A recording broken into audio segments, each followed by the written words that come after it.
पशुओं को मिलेगा प्यार और मिल्को मोर पशु आहार तो दूध बहेगा, मुनाफा बढ़ेगा। मिल्को मोर पशु आहार। खुदी को आजमाया है तो ये अंदाज आया। तुम में भी मैं हूं शुद्ध प्लस पान मसाला।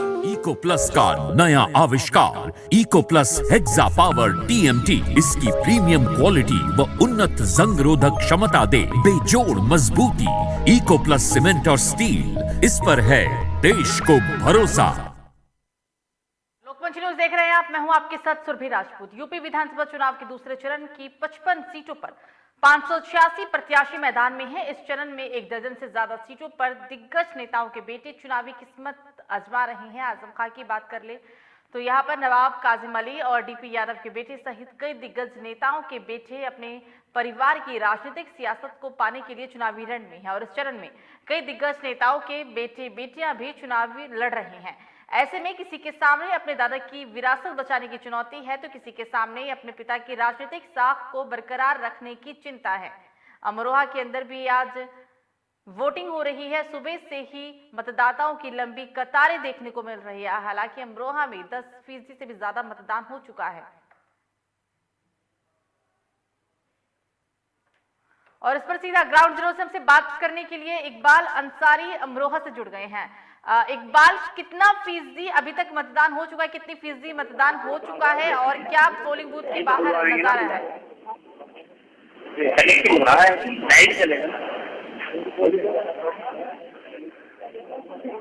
इकबाल, आपको मेरी आवाज आ रही है? इकबाल, आपको मेरी आवाज आ रही है? तो 55 विधानसभा सीटों पर आज यूपी के अंदर चुनाव हो रहे हैं। 9 जिलों के 55 विधानसभा सीट, जहां 586 प्रत्याशियों की किस्मत दांव पर लगी हुई है। 10 मार्च को नतीजे आएंगे। आज दूसरे चरण का चुनाव है। चुनाव को लेकर सभी पार्टियों ने जोरों शोरों से प्रचार प्रसार, डोर टू डोर अभी तक चुनाव प्रचार भी किया जा रहा था, लेकिन अब क्योंकि पाबंदियों को हटा दिया गया है, जिसके तहत सभी पार्टी के दिग्गज नेता और कई बड़े मंत्री भी यूपी के अलग अलग जिलों में प्रचार कर रहे हैं। एक बार फिर से इकबाल से संपर्क साधने की कोशिश करते हैं। इकबाल, आपको मेरी आवाज आ रही है? इकबाल, आपको मेरी आवाज आ रही है? शायद इकबाल तक किसी तकनीकी समस्या के कारण आवाज नहीं पहुंच पा रही है। आज 9 जिलों की 55 विधानसभा सीटों पर सुबह से ही मतदान की प्रक्रिया शुरू है और बड़ी बात यहां पर यह है कि सुबह से ही मतदाताओं की लंबी लंबी कतारें पोलिंग बूथ के सामने लगी हुई है। इस बार जोरदार टक्कर और कांटे की टक्कर कह सकते हैं बीजेपी और समाजवादी पार्टी में, क्योंकि कई बड़े ऐसे नेता हैं जिनके बेटे बेटियां भी अपनी किस्मत को आजमा रही हैं। एक बार फिर से इकबाल से संपर्क साधने की कोशिश करेंगे। इकबाल, आपको मेरी आवाज आ रही है? इकबाल, आपको मेरी आवाज आ रही है?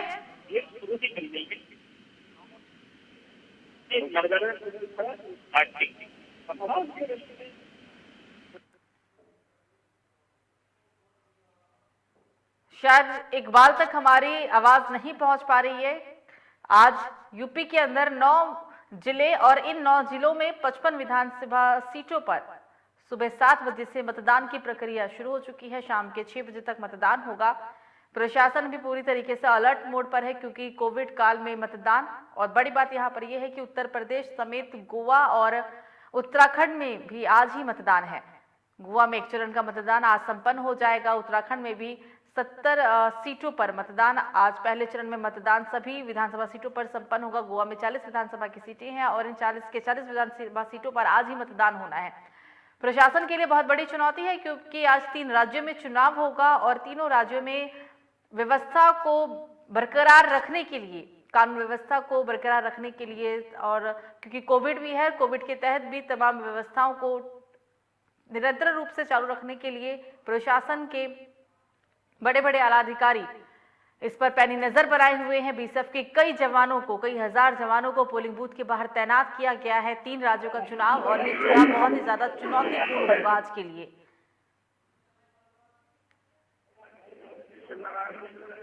एक बार फिर से इकबाल से संपर्क साधने की कोशिश करेंगे। इकबाल, क्या आप मुझे सुन पा रहे हैं? जी, इकबाल पोलिंग बूथ के बाहर है आप, क्या नजारा है, कितने फीसदी मतदान अभी तक संपन्न हो चुका है, क्योंकि 1 बज चुके हैं इकबाल? जी सुरभि, मैं आपको बता दूं कि आज उत्तर प्रदेश में दूसरे चरण का मतदान सुबह 7 बजे से जारी है और प्रतिशत की अगर बात की जाए तो 11 बजे तक जनपद अमरोहा में 23% मतदान हो चुका है, जिसके कारण सुबह मौसम में थोड़ी हल्की ठंड थी, गुलाबी मौसम था, हल्की ठंड के कारण सुबह मतदाता नहीं निकल पाए, लेकिन अब जो है मतदाता काफी निकल रहे हैं, काफी मतदाता पहुंच रहे हैं, मतदान कर रहे हैं। और पुलिस प्रशासन की बात की जाए तो प्रशासन ने सुरक्षा व्यवस्था के पूरे इंतजाम किए हैं और कोविड लाइट का पूरा इंतजाम किया है। मेरे साथ में यहाँ पे कुछ मतदाता भी मौजूद है, अभी भी मतदान करके आए हैं।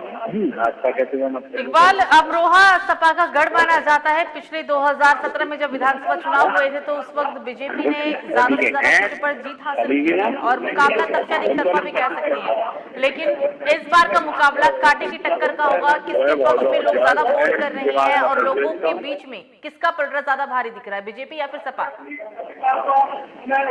अभी मैं आपको बताना चाहूंगा कि जनपद अमरोहा जो है वो समाजवादी का गढ़ और बल्कि अमरोहा जनपद ही नहीं, मुरादाबाद मंडल गढ़ माना जाता है। और इस बार जो उत्तर प्रदेश में चुनाव विधानसभा के चुनाव है तो ये समाजवादी और भाजपा के बीच में चुनाव होने जा रहा है, लेकिन कहीं कहीं पर इसमें त्रिकोणीय मुकाबले देखने को मिल रहा है कि बहुजन समाज पार्टी, सपा और भाजपा के बीच में त्रिकोणीय मुकाबला देखने को मिल रहा है। और अगर जनपद अमरोहा की बात की जाए तो जनपद अमरोहा में जो है धनोरा विधानसभा में त्रिकोणीय मुकाबला है और नौगांव विधानसभा की बात की जाए तो नौगांव विधानसभा में समाजवादी और भाजपा के बीच में चुनाव हो रहा है। बिल्कुल बिल्कुल इकबाल, ये जो 9 जिले हैं इन सभी 9 जिलों में मुस्लिम मतदाताओं की संख्या ज्यादा है। कुछ जिले तो ऐसे हैं जहां पर मुस्लिम मतदाता 60 से 65% है और तकरीबन सभी जिलों के अनुमान की जो आकलन किया गया उसके मुताबिक 55% मुस्लिम वोटर्स वोट करेंगे आज। तो लोगों के बीच क्या समझ में आ रहा है और सबसे ज्यादा पलड़ा किसका भारी दिख रहा है? जी, मुस्लिम जो मतदाता है 9 जिलों की 55 सीटों बाद मतदान हो रहा है तो मुस्लिम जो मतदाता है इसमें मुस्लिम बाहुल्य होता है और मुस्लिम मतदाता जो है समाजवादी पार्टी को समर्थन कर रहे हैं, समाजवादी पार्टी को वोट कर रहे हैं, लेकिन समाजवादी के साथ साथ बहुजन समाज पार्टी कांग्रेस के भी को वोट जा रहा है। तो ऐसा हो सकता है कि मुस्लिम समाज जो है वो 2-3 जगह बच जाए और इसका सीधा फायदा बीजेपी को मिल जाए।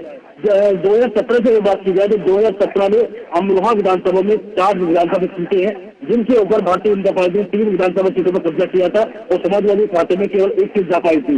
अब देखना होगा कि समाजवादी पार्टी और रालोद गठबंधन इस बार अमरोहा जिले की 4 विधानसभा सीटों में से कितनी सीटें ले पाता है। इकबाल, 2017 का साल कुछ और था और क्योंकि ये 2022 है और ये साल कुछ और है।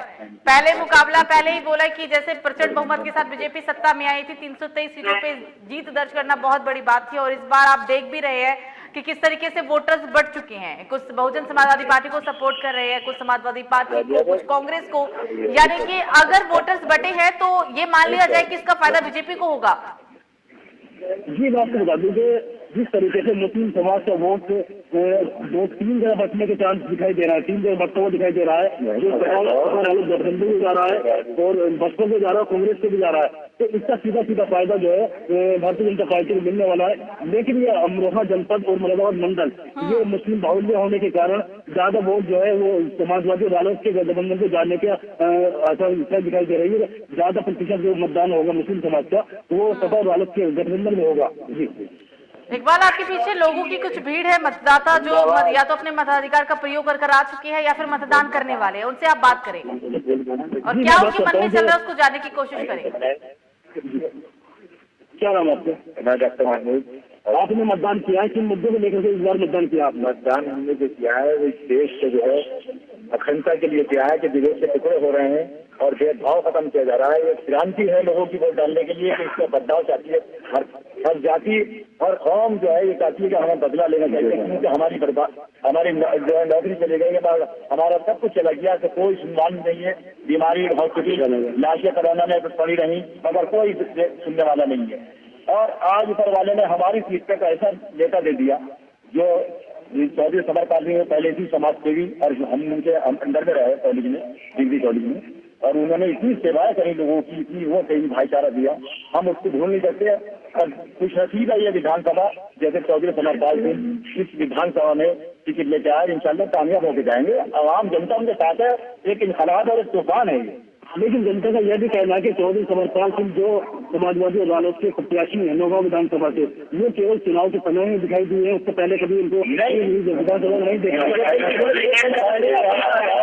उन्होंने घर ले लिया यहाँ पे 6 महीने पहले से, उन्हें टिकट की मिलने की उम्मीद थी। पार्टी ने समझा कि जब आवाम की आवाज गई लखनऊ विधानसभा नेताओं पे, हमारे जयंत चौधरी या रखनीश भाई थे तो, और मुलायम सिंह जी प्रोफेसर साहब पे, जब उनकी आवाज पहुंची जनता की, तो उन्होंने कहा कि ये तो हमारा पहले से सिपाही है। बहुत अच्छी 80-90% लोगों की यही चाह थी कि हमें नेता बहादुर मिले और जनता की सेवा करे। उनकी कहानी पहले से मशहूर है, क्योंकि कॉलेज में उन्होंने 30,000 स्टूडेंट, हमारा Hindu college degree college Moradabad का था, 30,000 स्टूडेंट ऐसा चाहता था जैसे अपना पिता अपना बड़ा भाई की तरह।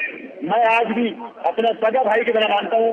और मैं विदेश से क्यों आया हूँ कि हम जब चौधरी साहब का नाम सुना तो मुझे खुश हो गया। पूरे इलाके में जनता बात हो गई, ऐसा लीडर नहीं मिल सकता किसी का।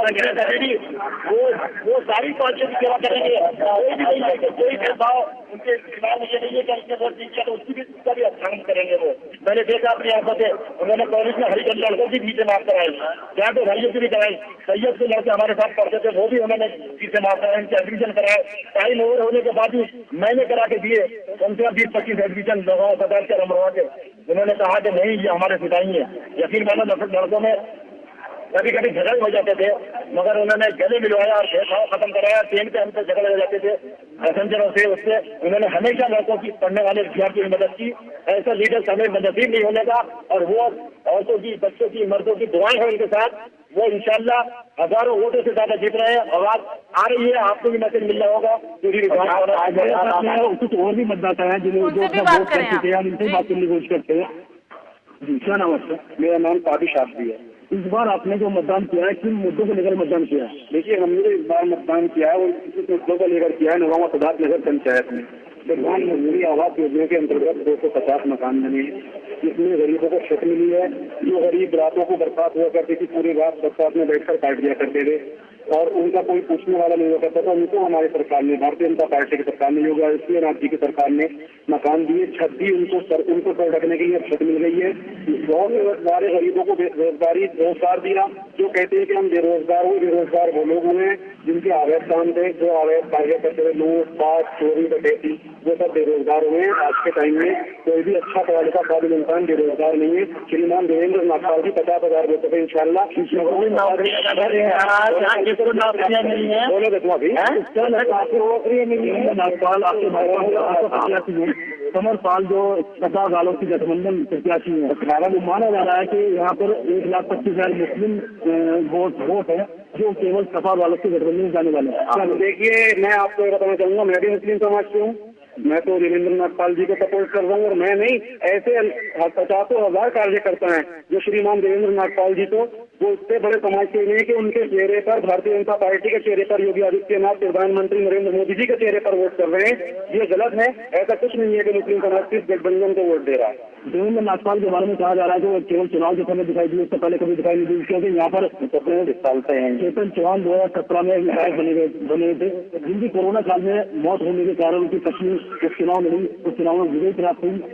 उनके जो समर्थक है वो कहीं न कहीं देवेंद्र नागपाल का विरोध करते दिखाई दे रहे हैं। क्या करें? देखिए, ऐसा तो मेरे उसमें कोई वो नहीं है कि कोई भी भारतीय जनता पार्टी के वो वोटर वो सपोर्टर है देवेंद्र नागपाल जी का विरोध कर रहा हो। देवेंद्र नागपाल जी के सभी चौहान बिरादरी हो या जाट बिरादरी हो, और कोई भी अगर ऐसा कह रहा है कि कोई विरोध कर रहा है, कोई उनका विरोध नहीं कर रहा, सब उनके साथ में और भारतीय जनता पार्टी को वोट दे रहे हैं। मेरे साथ में कुछ और भी मतदाता है, उनसे बात कर लेते हैं। जी क्या नाम है सर आपका? सैयद गुलाम। इस बार आप जो है उत्तर प्रदेश में किसकी सजा बनते देखना चाहते हैं? योगी आदित्यनाथ। कुछ बताएंगे किस समाज से हैं आप? मुस्लिम समाज से। मुस्लिम समाज का वोट तो अधिकतर सपा वालों के गठबंधन जाता दिखाई दे रहा है, तो आप जो भारतीय जनता पार्टी की बात करते हैं तो बताएंगे क्या है? ये तो आपको 10 मार्च बताएगा कि किसके खाते में कितना वोट मुस्लिम समाज का है। ये सब कहने से होता है कि मुस्लिमों का वोट राजौलपुर या उसको जा रहा है गठबंधन, ऐसी कोई नहीं है। सबको मुस्लिम समाज का भाजपा को भी वोट जा रहा है। बताइए। मेरा नाम किन मुद्दों को लेकर आपने मतदान किया है? मुद्दे काफी है, जैसे कि एजुकेशन के लिए जिले में लैपटॉप बांटे और इससे रोजगार भी बढ़ा, क्योंकि जब लैपटॉप चले तो उनसे लोगों ने बिजनेस भी किया और एजुकेशन में लैपटॉप चलाने से पब्लिक से पहले भाजपा सरकार ने संकल्प जारी किया जिसमें कहा गया कि लड़कियों को स्कूटी दी जाएगी, स्कूटी दी गई, स्कूटी देने का महिला सुरक्षा करा रही है। ये तो काफी मुद्दे आप देख ही रहेंगे। तो महिला क्या क्या कर रहा है, कहीं गर्म पानी डाले जा रहे हैं, किचड़ के पानी डाले जा रहे हैं, महिला सुरक्षा कर रही है। महिला सुरक्षा के लिए सरकार ने काफी इंतजाम किए हैं। इंतजाम होगा तो क्राइम की जो संख्या है 3 लाख कुछ हजार 2 लाख से क्राइम की संख्या को सपा सरकार से कम हुई है। समाजवादी के पीरियड में रही है और बीजेपी के पीरियड में 3,22,000 कुछ ऐसे समथिंग रही है। तो मतलब क्राइम जो है के मुकाबले ज्यादा बढ़ा बात और लेकिन पहले मैंने देखा है, मैं रोड के किनारे बैठता हूँ, एक्सीडेंट हो गए, लाशें पड़ी रही है और तब तो हेल्प के लिए आता है एम्बुलेंस, किसी भी एम्बुलेंस के लिए सरकार कह रही है कि इस बार हम सिर्फ 3 से 5 सीटें लेकर आएंगे।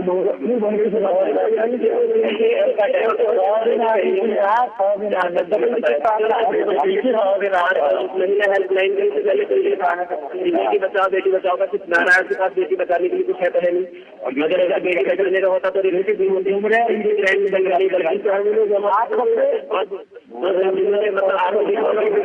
चल रही है, गाड़ी चलाई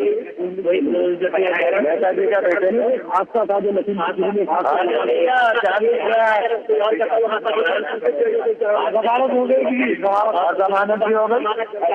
आपने देखा कि मेरे साथ में यहाँ जो मतदाता है वो बात कर रहे थे, बता रहे थे किस तरीके से हम मतदान करेंगे, किन मुद्दों को लेकर मतदान करेंगे। जी बिल्कुल इकबाल, तमाम जानकारी साझा करने के लिए बहुत बहुत शुक्रिया। इकबाल थे ग्राउंड जीरो पर मतदाताओं के मन में क्या चल रहा है उसको जानने की उन्होंने कोशिश की। आपने देखा भी कि ज्यादातर जो वहां पर मतदाता थे वो मुस्लिम समाज से ताल्लुक रखते हैं।